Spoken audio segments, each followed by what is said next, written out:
जो कुछ भी आज हमारे साथ हुआ है, इसकी जिम्मेदारी जितनी आरएसएस, भाजपा और कांग्रेस और दूसरी पार्टियों पर है, हुक्मरानों पर है, उससे कहीं ज्यादा मिल्ली रहनुमाओं पर। सलम बस्तियों में मुसलमान, झुग्गी झोपड़ियों में मुसलमान, नाले के पास मुसलमान, कचरा चुनने वाला मुसलमान, भीख मांगने वालों में 30% मुसलमान, 40% मुसलमान। कह दूं कि फलां को वोट दीजिए तो लोग कहेंगे मौलाना फलां के प्रचारक है। मैंने गोश्त खाने की सरकार मिल गई आपको, हो गया आजादी। सेकुलरिज्म कहां गया? आज जो बीजेपी कर रही है वही 75 साल से हम ही सेकुलरिज्म बचा रहे हैं, वो तो नहीं बचा रहे। मंत्री बनेगा ना, हाँ बता दे रहा हूँ, मुसलमान का आवाज नहीं उठाना ज्यादा, बस बात समझ लिया ना?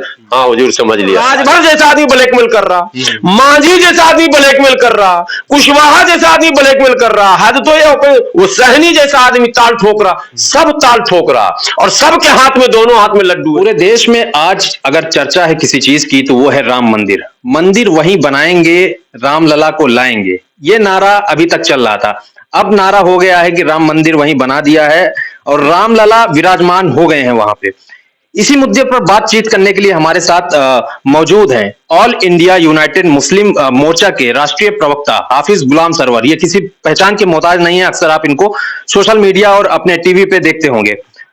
हाफिज साहब, सबसे पहले आपका खैर मकदम स्वागत है। शुक्रिया आपका भी वक्त निकालने के लिए। आज मंदिर का प्राण प्रतिष्ठा हो गया है, क्या कहना चाहेंगे आप? राम भक्तों को तो बधाई देंगे, मुल्क में है, हमारे पड़ोसी है वो, और मुसलमान जहां भी है भारत में उसका पड़ोसी तो हिंदू ही है। हम पड़ोसी को तो बदल नहीं सकते हैं, हाँ अपने आप को बदल सकते हैं। वो कैसे बदलेंगे आप? बस अब वक्त इसी का है कि मुसलमानों को अपने आप को बदलने की कोशिश करनी ही होगी, कोई रास्ता बचा नहीं है। अगर हमने अपने आप को बदलने की कोशिश नहीं की तो ये तो अभी हम जो देख रहे हैं ये सिर्फ ट्रेलर है, ये एक झलकियां हैं छोटी सी। अब तक का इतिहास ये बताता है, जब तारीख के जो भी जानकार हैं, मेरे बड़े मोहतरम तमाम बड़े बड़े उलमा भी हैं इस मुल्क में, तारीख पढ़ाते भी हैं लोग बड़े बड़े, तो मैं समझता हूं तारीख के जानकार जानते होंगे कि मुल्क की आजादी से लेकर अब तक हमारे तमाम आईनी हुकूक यानी जो संवैधानिक अधिकार हमारे थे वो एक एक करके छीने गए, और छीनने का काम सिर्फ मोदी हुकूमत ने नहीं किया, इससे पहले की हुकूमत, उससे पहले की हुकूमत, उससे पहले की हुकूमत, तमाम हुकूमतों ने हमारे हुकूक को छीनने का काम किया, एक एक करके हमारे वो तमाम हुकूक जिससे हम मुख्यधारा से जुड़ सकते थे, मेन स्ट्रीम में हम आ सकते थे, हमें मेन स्ट्रीम से काट कर रखा गया।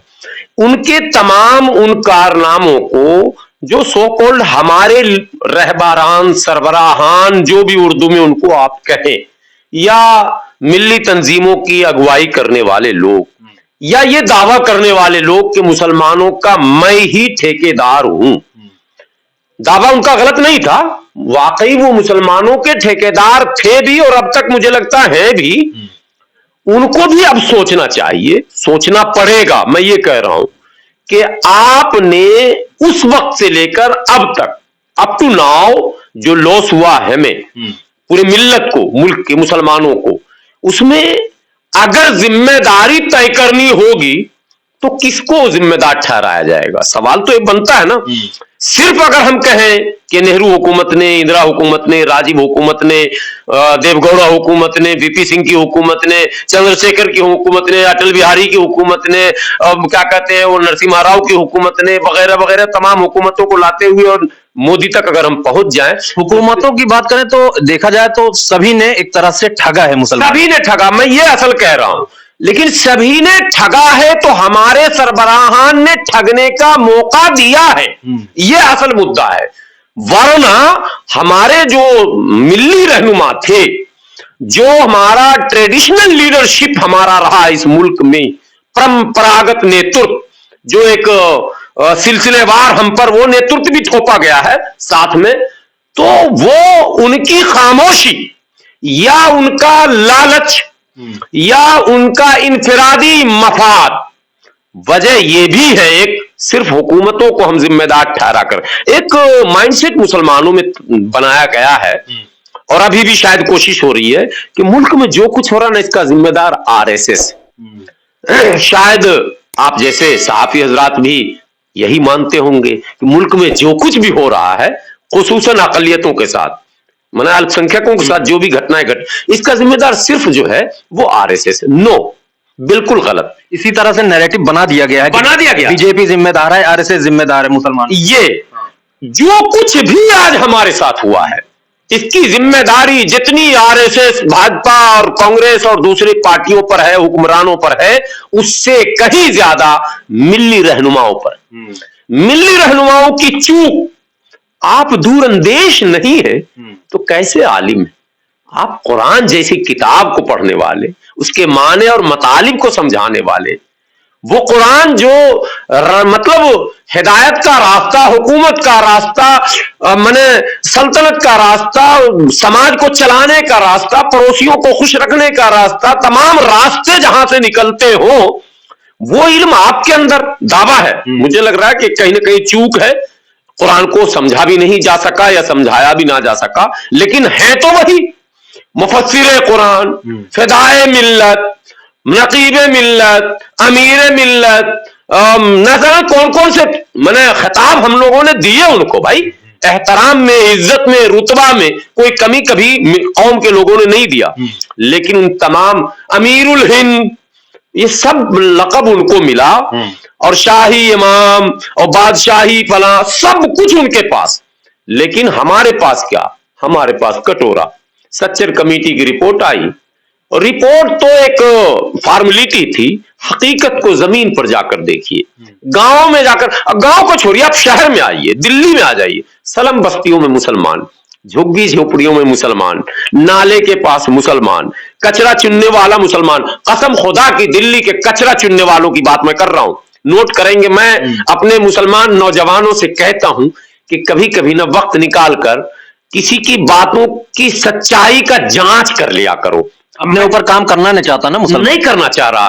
मुस्लिम नौजवानों, ओखला के नौजवानों, मुस्तफाबाद के नौजवानों, लक्ष्मी नगर के नौजवानों, सीलमपुर के नौजवानों, दिल्ली के किसी कोने में, दिल्ली की बात कर रहा हूं, तमाम शहर में कचरे जो घरों से इकट्ठे किए जाते हैं वो मुसलमान है, कचरे चुनने वाले, ठीक है, तमाम। तो कचरा चुनने का काम मुसलमान कर रहा है, कबाड़ी का काम मुसलमान कर रहे हैं। इसका देख लीजिए जीविका, फल बेचने वाला मुसलमान, सब्जी बेचने वाला मुसलमान, मछली बेचने वाला मुसलमान, अंडा बेचने वाला मुसलमान, मुर्गी बेचने वाला मुसलमान, रेड़ी पटरी झल्ली पल्ली, रिक्शा चलाने वाला, सर्वे कीजिए, ये सब सर्वे की चीज है, रिक्शा चलाने वाला, बड़ी आबादी मुसलमानों की जो रिक्शा चला रहा है, वो बैटरी वाला भी और बगैर बैटरी वाला भी, दोनों की बात कर रहा हूं रिक्शा से। ऑटो रिक्शा की भी बात उसमें अगर जोड़ ले तो उसमें भी बड़ी। लेकिन जब गैर मुसलमान उनको वो उपाधि देता है कि पंचर बनाने वाला, मैं मुसलमान बुरा मान जाता? नहीं, बुरा नहीं मानना, पंचर से भी बदतर स्थिति है, पूरा पंचर है।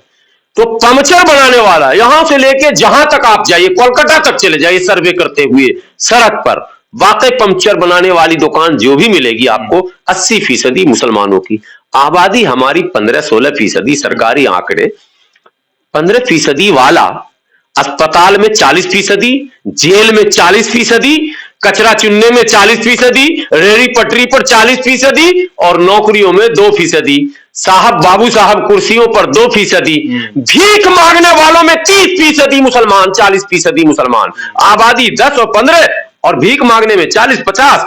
ये कौन है जो पॉलिसी बनाएगा?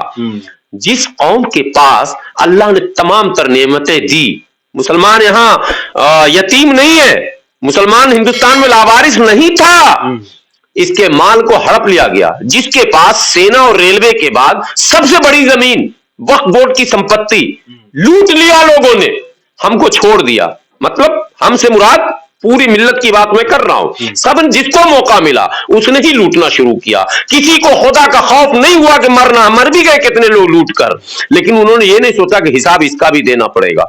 वक्फ बोर्ड की संपत्ति, ज़कात, दुनिया का एक लौता मजहब इस्लाम है जहां जो सरकार को टैक्सेस देने हैं वो तो देने ही है, जीएसटी तो आप पर लगेगा, ज़कात आपको अलग से देना है, ये इस अल्लाह का हुक्म है, और देते भी है मुसलमान। ये कहना कि नहीं देते हैं, नो, मुसलमान ज़कात देते, मुसलमान फितरा भी देते हैं। फितरे पर एक छोटी सी बात कह दूं, का शायद मेरा नौजवान कभी बैठकर सोच ले, मुसलमानों की आबादी तकरीबन 25 करोड़, तकरीबन 25 करोड़ में मुझे लगता है 20 करोड़ से ज्यादा लोग फितरा देते हैं ईद उल फित्र में।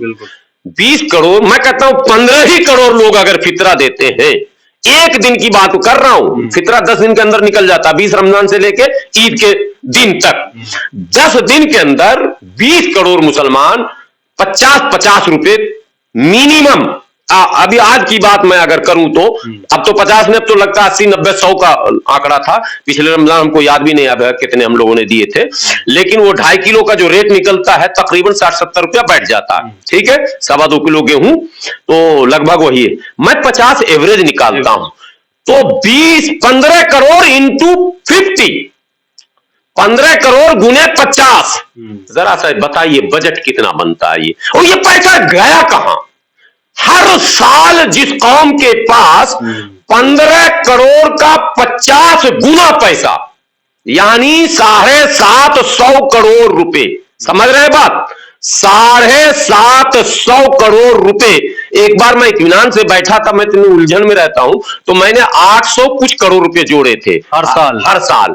ये फितरा के ज़कात छोड़कर कह रहा हूं, फितरे की रकम अभी गिना रहा हूं, ज़कात भी तकरीबन 1000 करोड़ से ऊपर का बजट है, यानी 1500-1600 करोड़ रुपया ये हो गया।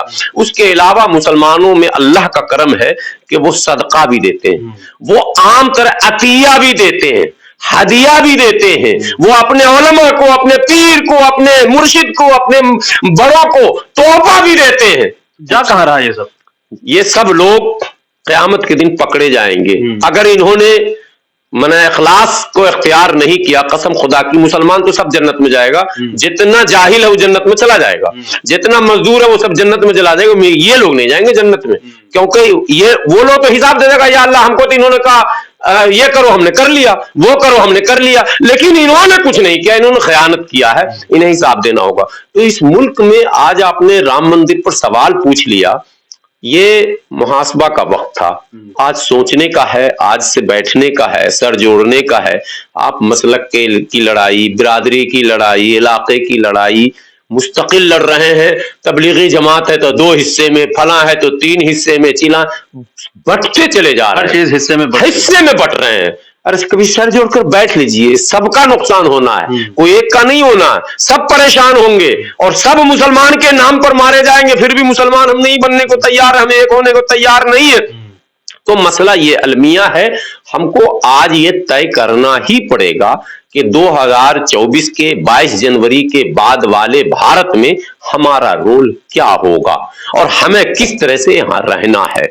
अगर ये तय हमने नहीं किया और वही बयानबाजी का अंदाज जो पुराना था, अगर उसी ढर्रे पर हम रहे, तो आने वाला दिन इससे ज्यादा खतरनाक होने वाला। ये कौन तय करेगा? कौन? आम पब्लिक, आवाम हमारी तय करेगी या कोई रहनुमा है वो तय करेगा? कौन तय करेगा? देखिए, जिन्होंने अब तक गलत किया उनसे अब सही की उम्मीद तो हम नहीं कर सकते, जिन्होंने अब तक सही रास्ता नहीं दिखाया उनसे हम सही रास्ते की उम्मीद नहीं कर सकते। एक आंदोलन इस मुल्क में हुआ था CANRC का, उसमें कोई तंजीम आगे नहीं बढ़ी थी, आपको भी याद होगा, हमारे व्यूवर्स को भी पता होगा। कोई जमीयतुल उलमा नहीं कर रही थी, जमात इस्लामी नहीं कर रही थी, अहले हदीस नहीं कर रही थी, कोई उलमा मशाइख बोर्ड या कोई पीर साहब नहीं आए थे, कोई खानकाह के लोग नहीं आए थे, आम पढ़े लिखे बाशऊर मुसलमान सड़क पर आ गए थे। सही थे, गलत थे, क्या हुआ नहीं हुआ, लेकिन हुआ जो कुछ भी होना था अच्छा ही हुआ।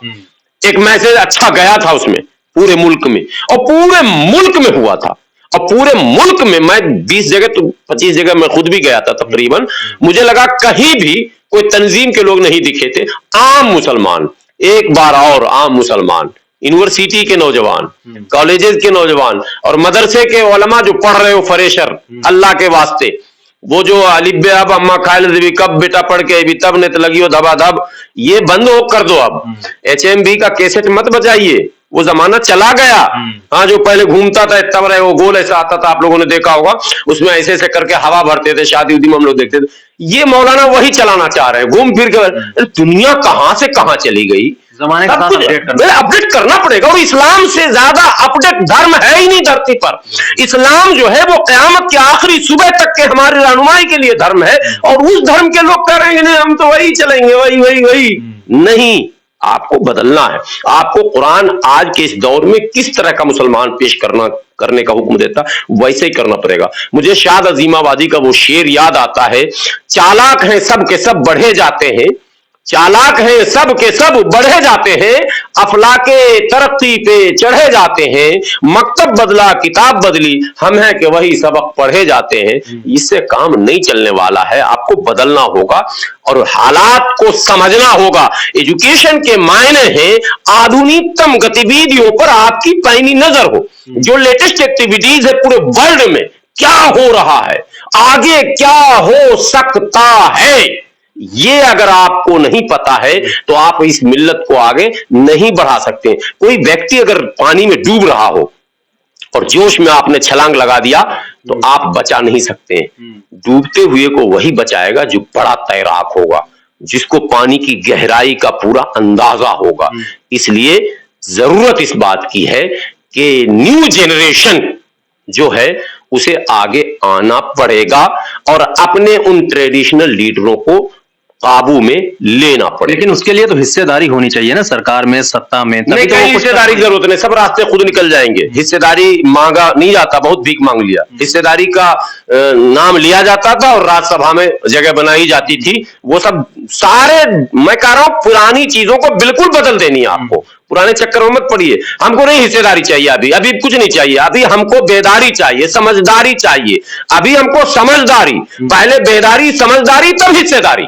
अब हिस्सेदारी हम मांग रहे हैं, हमारे में से नासमझ को बना दिया राज्यसभा का मेंबर, हमारे में से बेवकूफ को उठा के बना दिया मंत्री, जो वहां जाके कुछ करते कुछ नहीं करता, बस आरती उतारना शुरू करता है, जो है सो फले साहब है, नहीं समझे। अब जो कांग्रेस में जाएगा तो राहुल जी, सपा में गया तो बोला वो क्या कहते हैं अखिलेश जी, अखिलेश। अरे भैया, तुमको भेजा गया अपने समाज का प्रतिनिधित्व करने के लिए, तुम वहां आरती उतारने में लगे हुए नहीं।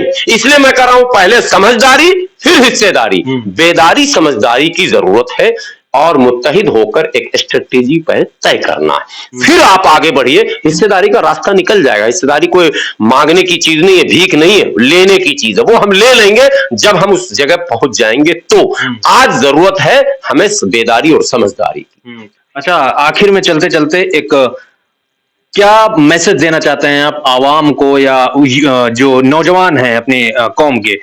2024 का चुनाव एकदम सर पे है, करीब है, क्या वो लोग कैसे नैरेटिव सेट करें, किसको वोट दें? आपके हिसाब से कौन सही है, किसके साथ जाना चाहिए? मैं अगर कह दूं कि फलां को वोट दीजिए तो लोग कहेंगे मौलाना फलां के प्रचारक है। लेकिन एक बात मैं जरूर कहूंगा कि जिसको भी आप वोट दें उससे पूछ कर दें कि तुम्हारे पास प्लस क्या है। प्लस समझ रहे हैं कि हम इत्मीनान से समझेंगे प्लस क्या है। जैसे तेजस्वी जी वोट मांगने आ रहे हैं तो उनसे पूछेंगे आपके पास प्लस क्या है। कोई मांगने आता है बिजनेस के लिए, बोलता है मेरे पास 2 लाख रुपया है, अगर 2 लाख आप दे दीजिए तो मेरा ये कारोबार चल जाएगा। तो क्या यादव वोट तेजस्वी यादव जी के पास है? मुझे लगता है आज 22 जनवरी के मंजर को देखकर मुझे लग रहा है एक भी यादव वोट तेजस्वी यादव अखिलेश यादव के पास नहीं है।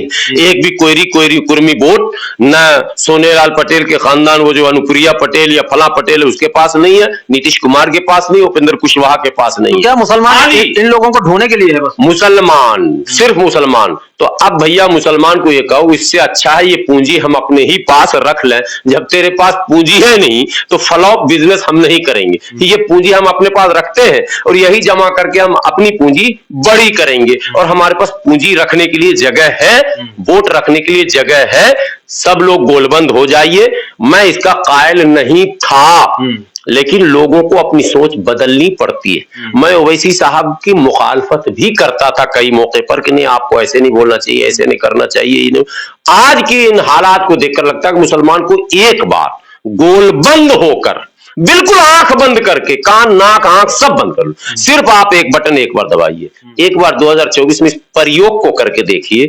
मुझे लगता है कि वो जो तमाम लोग, वो कुंभा जो था वो सब लड़खड़ा जाएगा और होश में आ जाएगा और 24 के बाद फिर वो आरएसएस और मोदी के खिलाफ अपनी असली ताकत के साथ खड़ा होगा। अभी नकली सब, अभी उसको है ना, मुसलमान है ना। लेकिन मान लीजिए मुसलमान एक हो जाएं, ओवैसी की तरफ चले जाएं, सरकार तो बनेगी नहीं उससे। सरकार बनानी है, सरकार हमारी ऐसे भी नहीं बन रही है। कहां बन रही है सरकार बताइए? बंगाल में 30% मुसलमान है और दीदी की सरकार है, वो मेरी सरकार है, मेरी है क्या वो सरकार? गाय का गोश्त खाने, भैंस का गोश्त खाने की सरकार। मैंने मैं ये बात कैमरे पे बोलना नहीं चाहिए। किसका मतलब सरकार? मुसलमानों इस सोच से बाहर निकलो। मैंने गोश्त खाने की सरकार मिल गई आपको, हो गया आजादी। 23% मुसलमानों की आबादी पश्चिम बंगाल में है, ऑन रिकॉर्ड सरकार का 28 पॉइंट कुछ सरकारी आंकड़ा है। 30 प्लस मैं कह रहा हूं, आप अगर सर्वे होगा तो नौकरियों में 2, 2.5, 3। अगर बंगाल सरकार के एजुकेशन में 4% से ज्यादा मुसलमान निकल जाए, मैं ममता का मुरीद बन जाऊंगा। अगर 4% से ज्यादा बंगाल पुलिस में मुसलमान निकल जाए, मैं ममता का मुरीद बन जाऊंगा। अगर 4% से ज्यादा हेल्थ में बन जाए, मैं ममता का मुरीद बन जाऊंगा। भैया हमारी कौन सी सरकार है? आबादी मेरी, जो ममता जिस बिरादरी की है उसकी आबादी 3%, नौकरियों में 20%, सियासत में 20%, हुकूमत में 20%, तिजारत में 20%। आप हमको कहते हैं हमारी हुकूमत में, हमें नहीं चाहिए वो नौकरी, वो हिस्सेदारी और वो हुकूमत। वो हुकूमत से भला है कि हम कम से कम विपक्ष में सही भूमिका निभा लेंगे, मुल्क का माहौल सही कर लेंगे। तब मैं कह रहा हूं पहले समझदारी, बेदारी, फिर हिस्सेदारी। अभी मैं बात ही नहीं कर रहा हूं कि मेरे मोदी को हटा के हम लाना किसको चाह रहे हैं, और मेरे साथ इंसाफ किसने किया। एक सिंगल नाम तो बताइए जिसने नौकरियों में मेरे साथ इंसाफ किया, एजुकेशन में इंसाफ किया, हिस्सेदारी में इंसाफ किया, नाम बताइए। हाँ, राज्यसभा लोकसभा में कुछ तादाद बढ़वा दिया, वो बढ़ता घटता रहता है, वो मसले का हल नहीं है। बीपी सिंह की सरकार में बहुत मंत्री थे, हमारे गृह मंत्री भी थे, आपको पता है ना, और उन्हीं के गृह मंत्री रहते हुए कश्मीर की हालत खराब हो गई थी। वो भी तारीख को समझना है, पीएम सईद थे। इसलिए वो मसले का हल नहीं है, हमको हल की तरफ बढ़ना है। और हल ये है कि ये सो कॉल्ड सेकुलर पार्टियों को सीधा किए बगैर इस मुल्क में सही राजनीति नहीं हो पाएगी। सरवर साहब, आप जवाब दे रहे हैं, उसमें से सवाल लगातार मेरे मन में निकलते आ रहे हैं। आखिरी सवाल, इसके बाद मैं सवाल नहीं करूंगा। ये बताइए कि मुसलमान क्यों नहीं जा रहा है ओवैसी के साथ? क्या उसके मन में कहीं ना कहीं ये जो नैरेटिव सेट किया गया है कि बी है, ये बी टीम है बीजेपी के, जो बीजेपी कर रही है वही ये भी कर रहे हैं, सेकुलरिज्म खत्म हो जाएगा, क्या कारण है? सवाल आपने बहुत ही बेहतर किया है, सुलझी हुई बात आपने की है। मुसलमानों के जहन में ये बात है। मुसलमान इस मुल्क का सबसे सेकुलर माना जाता है, मतलब साबित मैं करता हूं। मुसलमानों ने अब तक नेहरू जी को प्रधानमंत्री बनाया, इंदिरा जी को बनाया, राजीव जी को बनाया, सारी ताकत जो लगाई वो दूसरों को प्रधानमंत्री बनाने में, दूसरों को मुख्यमंत्री। हमने कांग्रेस के खिलाफ जो लड़ाई लड़ी तो अपने लिए नहीं लड़ी, लालू जी को लाया। कांग्रेस के खिलाफ लड़ाई लड़ी, मुलायम जी को लाया। कांग्रेस के खिलाफ लड़ाई लड़ी, ममता जी को लाया। कांग्रेस के खिलाफ लड़ाई लड़ी तो शिबू सोरेन को लाया। कांग्रेस के खिलाफ लड़ाई लड़ी, करुणानिधि को लाया। हम दूसरों को ला रहे हैं, बात समझिए। और आज बीजेपी के खिलाफ लड़ रहे हैं तो कांग्रेस हमने अपने लिए तो बात ही नहीं की। हमने कभी नहीं कहा कि मुस्लिम मुख्यमंत्री बनेगा, मुस्लिम फला मंत्री बनेगा, मुस्लिम प्रधानमंत्री बनेगा। ना, हमने जितनी लड़ाई लड़ी वो सेकुलरिज्म को बचाने की लड़ाई लड़ी। एक लड़ाई सिर्फ 24 वाली, हम सेकुलरिज्म आप लोग बचाइए, 82% वाले आप सेकुलरिज्म बचाइए, 20% वाले हम इस बार थोड़ा सा अपना वोट गिनाते हैं। तो लोग ये भी सवाल कर सकते हैं कि सेकुलरिज्म कहां गया? आज जो बीजेपी कर रही है वही 75 साल से हम ही सेकुलरिज्म बचा रहे हैं, वो तो नहीं बचा रहे। उनके तो दोनों तीनों हाथ में लड्डू है। आज मंदिर का निर्माण हुआ, यादव क्या कर रहे हैं? अभी 2 बजे फोन था पटना के एक गांव से, पूरा यादवों का गांव है, रो रहे थे लोग। माहौल ये है, वो है, झंडा है, डंडा है, गाना है, खाना है। कोई बिरादरी में नाम नहीं लेना चाहता हूं, विवाद बढ़ जाता है। जितनी भी बिरादरियां हैं उन्होंने सेकुलरिज्म का कभी ख्याल भी नहीं किया कि मेरे पड़ोस में मुसलमान है, उसके दिल का क्या होगा। सिर्फ मुसलमान हमने ख्याल किया, अलमबरदार है, हमने ख्याल किया। इसलिए इस बार खामोशी से हमें लड़ना लड़ाना नहीं भाई, हारना जिताना आप लोग कर लो। भाजपा को हराना, नीतीश कुमार जी हरावे, तेजस्वी जी भी हरा, मैं नहीं हराऊंगा भाई। मुझे किसी को हराना नहीं, मुझे इस बार जीतना है। 75 साल तक हमने हराने का वोट दिया ना भाई, एक बार जीतने का वोट दो ना भाई। एक बार तो कह रहा हूं, सिर्फ जीतने का वोट दीजिए आप। उससे फायदा क्या होगा? फायदा ये होगा कि पहले तो जनगणना आपका हो जाएगा, वोट का जनगणना हो नहीं रहा, 2011 से 21 हो गया, जनगणना नहीं हुआ, वोट की गिनती होगी। हम कहते हैं 40 होंगे हमारे, 20 होंगे, 25 होंगे, एक बार होने तो दीजिए। जब 1-2 में ये हाल है तो 20-25 में आप देख लेंगे आवाज आपकी कैसी तगड़ी उठेगी। और क्या पता गठजोड़ के इस दौर में आप हुकूमत के हिस्से ही बन जाएं। गठबंधन का जमाना चल रहा है ना, हो सकता है हालात ऐसे बने कि आपके बगैर किसी की सरकार न बने। बिहार में तो ये हालात बनते बनते बच गए। अगर 10 सीट 15 सीट जीत लेते ओवैसी साहब तो ये हालात बन चुके थे। अरे तेजस्वी को कितना सीट चाहिए था? 10-15 सीट चाहिए था, नहीं मिला ना।